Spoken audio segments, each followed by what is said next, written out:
Hi hello అందరికీ నమస్కారం. కథల పల్లకి ఛానల్కి స్వాగతం. ఇప్పుడు మనం జాబిల్లి కోసం పార్ట్ 56 విందాం. మృదులను హెచ్ఆర్ దగ్గరికి తీసుకెళ్లారు రఘురామ్ గారు.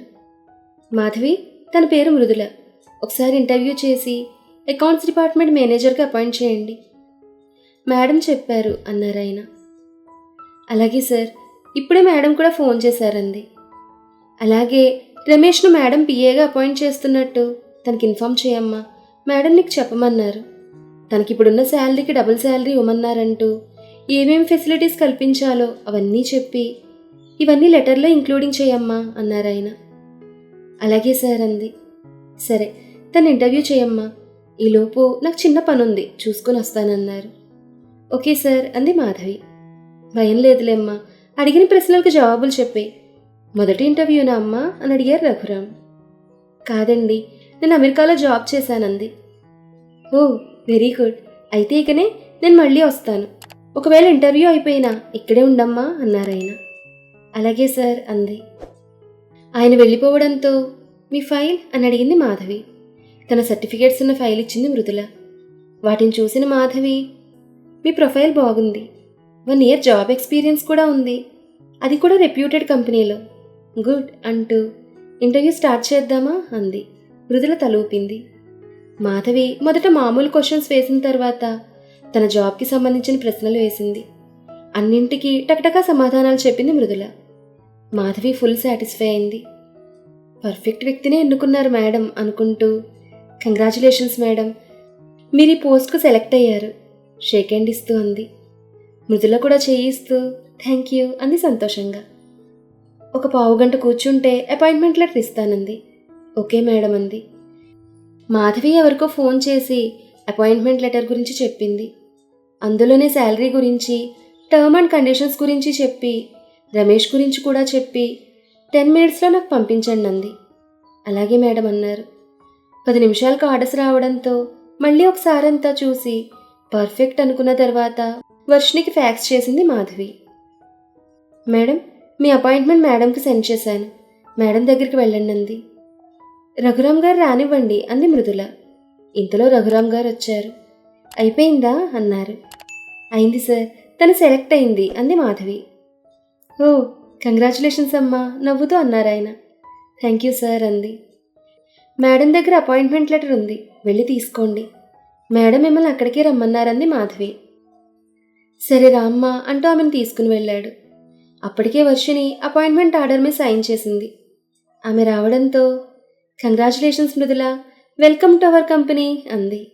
థ్యాంక్ యూ మేడం సంతోషంగా అంది. అపాయింట్మెంట్ లెటర్ తనకిస్తూ అన్నీ చదివి నీకు ఓకే అనుకుంటే సైన్ చేయండి. మృదుల లెటర్ తీసుకుని చదవకుండానే సైన్ చేస్తుంటే, ఏ చదివి చేయమన్నానుగా, కండిషన్స్ ఏమన్నాయో తెలుసుకోవా చిరుకోపంగా అంది వర్షిని. అవసరం లేదు, నీ మీద నాకు నమ్మకం ఉంది, నన్ను ఇబ్బంది పెట్టే కండిషన్స్ ఏవి పెట్టుండవులే. ఏం సార్, మన సీఈఓ గారు ఫ్రెండ్ ఇబ్బంది పెట్టారు కదా, రఘురామ్ గారితో నవ్వుతూ అంటూ సైన్ చేసింది. ఆయన నవ్వుతూ అలాంటివి పెట్టర్లేమ్మా, ఎంతైనా ఫ్రెండ్వి కదా, వాళ్ళ స్నేహం అర్థమే అన్నారు. అలాంటివేం కుదరవు, బయట తన ఫ్రెండ్, ఇక్కడ ఎంప్లాయ్, వర్క్లో తేడా వస్తే అందరికంటే ఎక్కువ పనిష్మెంట్ ఇస్తాను, సీరియస్నెస్ నటిస్తూ అంది. అలాగే మేడం, భయభక్తులతోనే ఉంటాను బుద్ధిగా అంది మృదుల. అది ఆ మాత్రం ఉండాలంటూనే పక్కు నవ్వింది వర్షిని. ఆమెతో పాటు నవ్వారిద్దరు. మరోసారి కంగ్రాచులేషన్స్ చెప్పింది. ఇంతలో డోర్ నాక్ అవ్వడంతో కమీన్ అంది వర్షిని. గుడ్ మార్నింగ్ మేడం అంటూ లోపలికొచ్చాడు రమేష్. గుడ్ మార్నింగ్ రమేష్, కూర్చోండి అంది. పర్వాలేదు మేడం చెప్పండి అన్నాడు. ముందు కూర్చో అంది వర్షిని గంభీరంగా. టక్కున కూర్చుంటూ పక్కనే ఉన్న మృదులను చూస్తూ షాక్ అయ్యాడు. అప్పుడే అతన్ని చూసిన మృదుల కూడా షాక్ అయింది. ఇంతకు ముందు నుండి వర్షిని రమేష్ రమేష్ అంటుంటే వేరే ఎవరో అనుకుంది, కానీ ఇతనని అస్సలు అనుకోలేదు. తనెలా ఊహిస్తుంది వైజాగ్లో ఉండే రమేష్ హైదరాబాద్లో, అది వర్షిని వాళ్ళ కంపెనీలో వర్క్ చేస్తాడని? క్షణం పాటు ఇద్దరు ఒకరి కళ్ళల్లోకి ఒకరు చూసుకున్నారు. వాళ్ళలా చూసి వర్షిని నవ్వుకుంటూ చిన్నగా తగ్గింది. ఇద్దరూ ఉలిక్కిపడి సర్దుకున్నారు. మృదుల తన చూపులు మళ్లించుకుంది. రమేష్, చెప్పండి మేడం తత్తరపడుతూ అన్నాడు. హెచ్ఆర్ మీకు చెప్పారనుకుంటా అంది. మిమ్మల్ని కలవమని చెప్పారు మేడం అన్నాడు. అంతేనా, ఇంకేం చెప్పలేదా అని అడిగింది. లేదు మేడం, మిమ్మల్ని అర్జెంటుగా కలవమన్నారు. హెచ్ఆర్ మాధవి అతనిని సీఈఓ పిఏగా తీసుకుంటున్న విషయం చెప్పలేదు. మేడం చెప్తేనే బాగుంటుంది, అతను సంతోషిస్తాడని. తను ఎందుకు పిలిచారో రమేష్కి అర్థం కాలేదు. తానేమీ తప్పు చేయలేదు, తమ సెక్షన్లో కూడా తప్పేమీ జరగలేదు. మీటింగ్ కూడా జరిగింది, అంతా బాగుందని మెచ్చుకున్నారు. ఇప్పుడు సడన్గా ఎందుకు పిలిచారు? కాస్త టెన్షన్ పడ్డాడు రమేష్. వర్షిణి అతని చేతికి కవర్ ఇచ్చి చదవమన్నట్టుగా చూసింది. అతను కవర్ ఓపెన్ చేసి అందులో ఉన్న మ్యాటర్ చదువుతుండగానే ఆశ్చర్యంతో అతని కళ్ళు పెద్దవయ్యాయి. నమ్మలేనట్టుగా వర్షిణి వైపు చూశాడు. మేడం, నేను మీ పిఏనేంటి? ఆశ్చర్యంగా అన్నాడు. ఏ, ఎందుకంత ఆశ్చర్యం అని అడిగింది. అది కాదు మేడం, పిఏ అంటే చాలా బాధ్యతతో కూడిన జాబ్. నాకు పెద్దగా ఎక్స్పీరియన్స్ లేదు. మీరు ఇంకెవరినైనా అపాయింట్ చేసుకుంటే బాగుంటుందేమో అన్నాడు రమేష్. ఎక్స్పీరియన్స్ లేకపోతే ఏమైంది అంది. నేను ఈ పోస్ట్కి సరిపోను మేడం. నువ్వు ఈ పోస్ట్కి సరిపోవని ఎందుకు అనుకుంటున్నావు అంది. నా గురించి నాకు తెలియదా మేడం? అంత క్యాలిబర్ నాకు లేదు, మీరు ఇబ్బంది పడతారు. ఇంత పెద్ద కంపెనీకి సీఈఓ గారి పిఏ అంటే ఒక స్టాండర్డ్ ఉండాలి మేడం. మీ షెడ్యూల్స్ మేనేజ్ చేయాలి, మీ అపాయింట్మెంట్స్ ఇవ్వాలి. సమయం కుదరకి ఇవ్వకపోతే నేనే ఏదో చేసి మీ అపాయింట్మెంట్ ఇవ్వడం లేదనుకుంటారు. ప్రతి వాళ్ళ దగ్గర నుండి ఒత్తిడి వస్తుంది మేడం. ఇవన్నీ నాలాంటి వాడు మేనేజ్ చేయలేడన్నాడు రమేష్. ఇంత సిల్లీ రీజన్ చెప్తావు అనుకోలేదు. నా షెడ్యూల్స్ ఆ మాత్రం మేనేజ్ చేయలేవా? అందరినీ సమాధానపరచలేవా? నువ్వు ఇప్పుడు చేస్తున్న జాబ్లో ఒత్తిడి లేదా? అక్కడ అందరినీ సమన్వయపరుస్తూ వర్క్ చేయిస్తున్నావు కదా, మరి నా పిఏగా ఎందుకు చేయలేవు? నా పిఏ అంటే ఒక టైం అంటూ ఉండదు, ఎప్పుడూ నాకు అందుబాటులో ఉండాలి. ఎందుకొచ్చిన బాధ? అదే మేనేజర్ అయితే 10 to 5 బిందాస్గా చేసుకుని వెళ్ళిపోవచ్చు. అక్కడ నీదే పెత్తనం, నిన్ను అడిగేవాళ్ళు ఉండరనుకుంటున్నావు. అంతే కదూ? సూటిగా చూస్తూ అంది. దాంతో అతను బిత్తరపోతూ అదేం లేదు మేడం కంగారుగా అన్నాడు. ఓహో, నా దగ్గర చేయడానికి భయమా? అయితే వద్దులే, నేను వేరే వాళ్ళని అపాయింట్ చేసుకుంటాను. గో, సీరియస్గా అంది. రమేష్ ముఖంలో రంగులు మారాయి. తనని చేతకాని వాళ్ళ జమకట్టినట్టు ఫీల్ అయ్యాడు. పైగా మృదుల ముందు అవమానంగా అనిపించింది. చటుక్కున అపాయింట్మెంట్ లెటర్లో సైన్ చేసి మీ పిఏగా చేయడం నాకు ఇష్టమే మేడం అంటూ లెటర్ ఇచ్చాడు. వర్షిణి పెదవులపై నవ్వు మెరిసి మాయమైంది. బాగా ఆలోచించుకున్నావా? లేక నేను ఇలా అన్నానని ఆవేశంగా సైన్ చేసావా? పర్వాలేదు, నీకు ఛాన్స్ ఇస్తున్నాను, ఆలోచించుకో. నువ్వు నాకు పిఏగా ఉండకపోయినా నీ మేనేజర్ జాబ్ నీకు ఉంటుందిలే, భయపడకు.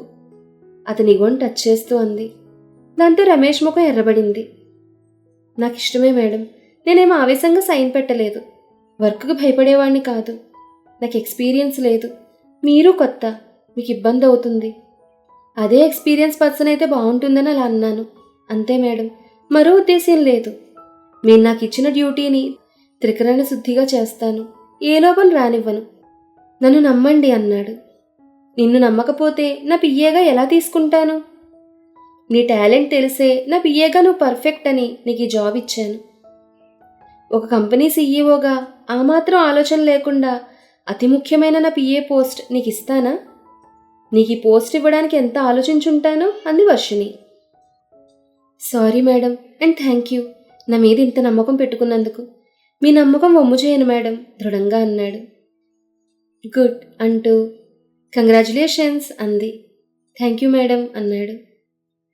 అన్నట్టు రమేష్, తను మృదుల, నా ఫ్రెండ్, అకౌంట్స్ మేనేజర్గా ఈరోజే అపాయింట్ అయిందంటూ పరిచయం చేసింది. వాళ్ళిద్దరి గురించి తనకు తెలియదన్నట్టుగా. రమేష్ తికమక పడ్డాడు. తన గురించి వర్షిణి మేడంకు తెలియదా? మృదుల చెప్పలేదా అనుకున్నాడు. ఇదేంటి, అతను ఎవరో తనకు తెలియదన్నట్టుగా పరిచయం చేస్తోంది? రమేష్ గుర్తులేడా అనుకుంది మృదుల. ఏంటి రమేష్, మృదులను అలా చూస్తున్నావు? తనెక్కడో చూసినట్టుందా అల్లరిగా అంది వర్షిణి. దాంతో రమేష్ తడబడ్డాడు. తన ఆంధ్ర యూనివర్సిటీలో చదివింది, నువ్వు అక్కడే చదివినట్టున్నావు, క్యాంపస్లో చూసుంటావు అంది వర్షిణి. మృదులకు అర్థమైంది తనకు తెలిసే అంటుందని. రమేష్కు కూడా అర్థమైంది. కానీ బయటపడకుండా అయ్యుండొచ్చు మేడం అంటూ కంగ్రాట్స్ మేడం మృదులతో అన్నాడు. థ్యాంక్ యూ, మీకు కూడా కంగ్రాట్స్ అంది మృదుల. థ్యాంక్ యూ అంటూ చిరునవ్వుతో అన్నాడు. రఘురామ్ గారు, రమేష్కి రేపు ఈవినింగ్ కల్లా వెహికల్, ఫ్లాట్ అరేంజ్ చేయండి అంది. అలాగే అమ్మా అన్నాడు. వద్దు మేడం, నాకు ఓన్ హౌస్ ఉంది, వెహికల్ ఉంది అన్నాడు రమేష్. అవి నీ సొంతం, ఇది కంపెనీ ప్రొవైడ్ చేస్తుంది, మన కంపెనీకి దగ్గర, పైగా అక్కడ మన కంపెనీ ఎంప్లాయీస్ చాలామంది ఉంటారంది వర్షిణి. లేదు మేడం, మమ్మీ వాళ్ళ ఇల్లు వదిలి రారు, నేను వాళ్ళని వదిలి రాను, మా ఇల్లు కూడా కంపెనీకి దగ్గరే మేడం, వెహికల్ మీద వస్తే 1/2 అవర్ పడుతుందన్నాడు. అంటే మీరు మీ పేరెంట్స్తో ఉంటున్నారా? మీ ప్రాపర్ వైజాగ్ కదా అంది. కాదు మేడం, మా బాబాయ్ వాళ్ళ ఇంట్లో ఉండి అక్కడ చదువుకున్నాను మేడం, మాది ఇక్కడే. అంటే ఎప్పుడో మా గ్రాండ్ ఫాదర్ వాళ్ళు వచ్చి సెటిల్ అయ్యారు ఇక్కడ, నా ఎడ్యుకేషన్ అంతా ఇక్కడే, ఓన్లీ పీజీకి అక్కడికి వచ్చాను అంతే అన్నాడు. సరే, నేను బలవంత పెట్టను. రఘురామ్ గారు, తనకి పెట్రోల్ ఎలవెన్స్, హెచ్ఆర్, శాలరీలో ఇంక్లూడింగ్ చేయమని చెప్పండి అంది వర్షిణి. అలాగేనమ్మా అన్నారు ఆయన. ఓకే రమేష్, ఇప్పటి నుండి నువ్వు నా పిఏగా డ్యూటీ మొదలుపెట్టు, ఆల్ ది బెస్ట్ అంది. ఈ ఒక్క పూటకి నాకు పర్మిషన్ ఇవ్వండి మేడం, ఈవినింగ్ జాయిన్ అవుతానన్నాడు. ఏదైనా పని ఉందా? నా వర్క్ వేరే వాళ్ళకి అప్పగించి అక్కడ వర్క్ అంతా డివిజన్ చేయాలి మేడం అన్నాడు. ఓకే, ఈవినింగ్ జాయిన్ అవ్వు. ఒక 1 వీక్ రఘురామ్ గారితో కోఆర్డినేట్ చేసుకో, నీకు ఏమైనా డౌట్స్ ఉంటే ఆయన అడిగి తెలుసుకో, ఆయన డాడీ దగ్గరికి వెళ్ళిపోతారు, తరువాత నుంచి నువ్వే ట్యాకిల్ చేయాలన్నీ అంది వర్షిణి. అలాగే మేడం అన్నాడు. అన్నట్టు రమేష్, నీ ప్లేస్లో ఎవరైతే బాగుంటుందో నువ్వే సెలెక్ట్ చేయి అంది. నేనా మేడం ఆశ్చర్యంగా అన్నాడు. అవును, ఇంతకాలం వాళ్ళతో పనిచేసావు కదా, ఎవరా పోస్ట్కు తగిన వాళ్ళు నీకంటే ఎవరికి బాగా తెలుస్తుంది, అందుకే నేను సెలెక్ట్ చేయమంటున్నాను. ఈవినింగ్ వాళ్ళకి ఛార్జ్ ఇద్దాం, వర్క్కి ఇబ్బంది లేకుండా ఉంటుందంది. ఓకే మేడం, ఈవినింగ్ అలా సజెషన్ చేస్తాను. మీరు ఒకసారి సీనియర్ మేనేజర్స్ని అడగండి, వాళ్ళు ఇంకా బెటర్ క్యాండిడేట్ని సెలెక్ట్ చేయొచ్చు అన్నాడు. రమేష్, నేను నిన్ను సెలెక్ట్ చేయమన్నాను, సలహాలు ఇమ్మనలేదు, గాట్ ఇట్ గంభీరంగా అంది వర్షిణి. సారీ మేడం, ఈవినింగ్ కల్లా నేను సెలెక్ట్ చేసిన క్యాండిడేట్ ప్రొఫైల్ మీ టేబుల్ మీద ఉంటుంది, ఇక నేను వెళ్తాను మేడం, ఈవినింగ్ కలుస్తానన్నాడు. వర్షిణి తలూపింది. రమేష్ వెళ్ళిపోయాడు. రఘురామ్ గారు, రమేష్కి నా ఛాంబర్ పక్కన క్యాబిన్ ఏర్పాటు చేయండి అంది. ఆల్రెడీ క్యాబిన్ ఉందమ్మా, చిన్న చిన్న మార్పులు చేయిస్తే సరిపోతుందన్నాడు. ఈవినింగ్ కల్లా చేయించండి. ఆ రిసెప్షనిస్ట్కి సీట్ ఫ్రంట్లో ఏర్పాటు చేయించండి. ఎవరైనా రాగానే తను ఎక్కడుందని వెతుక్కోకుండా ఎదురుగా కనిపించేటట్టు ఉండాలి. ఆ డెస్క్ అది తీయించి లేటెస్ట్ మోడల్ది వేయించండి. తన సిస్టమ్ కూడా సరిగా పనిచేస్తున్నట్లేదు, కొత్తది ఇన్స్టాల్ చేయించండి. ఈవినింగ్ కల్లా ఈ పనులన్నీ అయిపోవాలంది. వర్షిణి మాటలు విని ఆయన ఆశ్చర్యపోయాడు. ఇంత బిజీలో ఇంత చిన్న విషయాలను ఎప్పుడు గమనించింది అనుకుంటూ, అలాగేనమ్మా, మీరు చెప్పినవన్నీ ఈవినింగ్లోపు చేయిస్తానన్నాడు రఘురామ్. రఘురామ్ గారు వెళ్తూ ఉంటే, ఆ రిసెప్షనిస్ట్ నా క్యాబిన్కి పంపించండి అంది. సరేనమ్మా అంటూ ఆయన వెళ్ళిపోయారు. మే కమిన్ మేడం అని అడిగింది. యా కమిన్ అంది వర్షిణి. రిసెప్షనిస్ట్ లోపలికి వచ్చి విష్ చేసి, రమ్మన్నారట మేడం అంది. కూర్చో అంది. పర్వాలేదు మేడం, చెప్పండి అందామె. ఏంటి నిలబడే వింటావా సీరియస్గా అంది. అంటూ కంగారుగా కూర్చుందామె. నీ పేరేంటి అని అడిగింది వర్షిణి. నందిని మేడం. నందిని, నీ వర్క్ ఎలా సాగుతుంది అని అడిగింది వర్షిణి. Fine madam. నీ డ్యూటీ ఏంటి? ఫోన్స్ రిసీవ్ చేసుకోవడం, మీకోసం వచ్చే వాళ్ళని రిసీవ్ చేసుకోవడం, షెడ్యూల్ ప్రకారం అపాయింట్మెంట్ ఇవ్వడం, వివిధ డిపార్ట్మెంట్స్ వాళ్ళకి అవసరమైన ఫోన్స్ చేసి మెసేజ్ ఇవ్వడం, వాళ్ళ కోసం వచ్చిన గెస్ట్లను వెయిటింగ్ హాల్లో కూర్చోబెట్టడం, వాళ్ళకి ఇన్ఫామ్ చేయడం, మెయిల్స్ పంపించడం చేస్తాను మేడం అందామె. నీ డ్రెస్సింగ్ అపీరియన్స్ అంతా బాగుంది, అలాగే నువ్వు పనిచేసే ప్లేస్ కూడా అందంగా వచ్చేవాళ్ళని ఆకట్టుకునేటట్టు ఉండాలి కదా. నువ్వు యూజ్ చేసే సిస్టమ్, ఫోన్ ప్రాపర్గా పనిచేస్తున్నాయో లేదో చూసుకుని వర్క్ చేయకపోతే మెయింటెనెన్స్ డిపార్ట్మెంట్కి ఇన్ఫామ్ చేయవా? ఇంత పెద్ద కంపెనీలో పనిచేయని సిస్టమ్ను టిక్కుమని నువ్వు నొక్కుతూ పనిచేస్తూ ఉంటే వర్క్ లేట్ అవ్వడమే కాకుండా మన కంపెనీకి వచ్చే బిజినెస్ మ్యాన్స్, అఫీషియల్స్, ఎగ్జిక్యూటివ్స్ ఎంతోమంది వస్తుంటారు. అదంతా వాళ్ళు చూసి ఎంత బ్యాడ్గా అనుకుంటారు. ఇంత పెద్ద కంపెనీ వాళ్ళ రిసెప్షనిస్ట్కి సిస్టమ్ ఫోన్ కూడా ప్రొవైడ్ చేయాలరా అనుకుంటారు. నీకేం కాదు పోయేది, కంపెనీ పరువు సీరియస్గా అంది. సారీ మేడం, ఇందులోనూ తప్పేమీ లేదు. నేను మెయింటెనెన్స్ డిపార్ట్మెంట్ వాళ్లకు నెల క్రితమే ఇన్ఫామ్ చేశాను. ఇప్పుడు బడ్జెట్ లేదు, కొన్నాళ్ళు వాడు. మరీ అంతగా పాడవలేదు కదా, తర్వాత చూద్దాం అన్నారు మేడం వినయంగా అంది. ఈజ్ ఇట్ ట్రూ అని అడిగింది. ఎస్ మ్యామ్, వర్క్కి ఇబ్బందిగా ఉందని చాలాసార్లు చెప్పాను మేడం, అయినా పట్టించుకోలేదు అంది నందిని. మెయింటెనెన్స్ డిపార్ట్మెంట్ హెడ్ని ఇమీడియట్గా నా ఛాంబర్కి రమ్మను అంది వర్షిణి. ఓకే మేడం అంటూ తన సీట్లోకి వెళ్ళి మెయింటెనెన్స్ హెడ్కి ఫోన్ చేసి సీఈఓ మేడం గారు మిమ్మల్ని అర్జెంటుగా కలవమన్నారంది. నన్నెందుకు రమ్మన్నారు అని అడిగాడు వెంకట్. నాకెలా తెలుస్తుంది, మేడం రమ్మని చెప్పారు, అదే నేను మీకు చెప్తున్నాను. అర్జెంటుగా రెండని ఫోన్ పెట్టేసింది నందిని.